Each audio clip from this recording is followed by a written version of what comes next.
So let's turn to our stock of the day. Now, of course, there have been a number of prominent downgrades locally, and it continues with Flight Centre. It is our stock of the day. It's cut its FY26 profit guidance by up to $50 million on Middle East conflict, but has launched a $200 million buyback. It's now expecting profit of between $275 and $295 million, down from $310 to $345 million range, expecting a $50 million hit to leisure earnings, as well as hits from touring business cancellations and also FX headwinds. However, it says the corporate division remains on track for strong growth, and the on-market share buyback follows the completion of a share repurchase program. So shares actually lifting off the back of that update. Michael, let's start with you then. Interested also to see the trends that are developed on the chart. What are you seeing?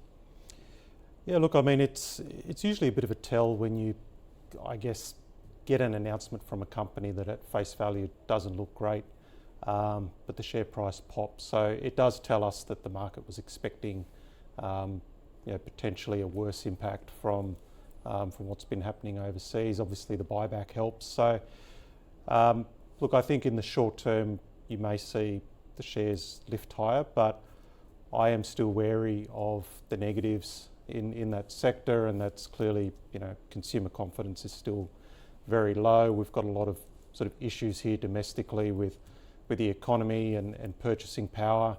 I still have the view that oil prices will go back up again. So I think that will start to not only weigh on confidence, but on the cost of travel. So look, in the short term, I'm happy to say that Flight Centre's a hold, but I think beyond that, I'd be looking to exit and find something a bit more reliable on the ASX to invest in. Okay, so a hold potentially though, looking to sell. Peter, how do you view it? And I guess what are you seeing in the travel sector? Do you want to be there at all? Yeah, I mean, we're not sector specific, so we're fairly agnostic in terms of sectors of the market that we'll get involved in. In terms of the companies, that's where we generally focus. I agree with Michael here that obviously this isn't much of a surprise to anybody that they were going to suffer this quarter in particular. Having said that, generally speaking, it's a pretty good result really for the whole year to sort of match where they were last year, given the quarter that they've had, and it really comes down with Flight Centre as to what you think is going to happen with that piece deal in the short term. If you were sort of wanting to have a view on where the price was going to head in the short term, and that's again for someone else. I suppose at Teaminvest we like to focus on the business itself. In terms of travel, there's a lot of anxiety. I'm myself travelling to Europe in a few weeks' time, and the anxiety amongst family and friends about travelling through Dubai. It's funny enough, people have a phobia about falling out of the sky. Surprise, surprise. So I think, travel's not going to return to normal anytime soon. So for this business, you've really got to look at long term. What do you think the business is? In terms of Flight Centre, this is a stock that we used to follow.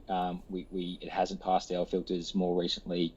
Return on equity and return on capital are still in the single digits. We prefer it to be sort of much higher than that. On the stock buyback, we generally like stock buybacks. We think it's a good way to return capital to shareholders, but under the condition that that capital couldn't be spent better elsewhere.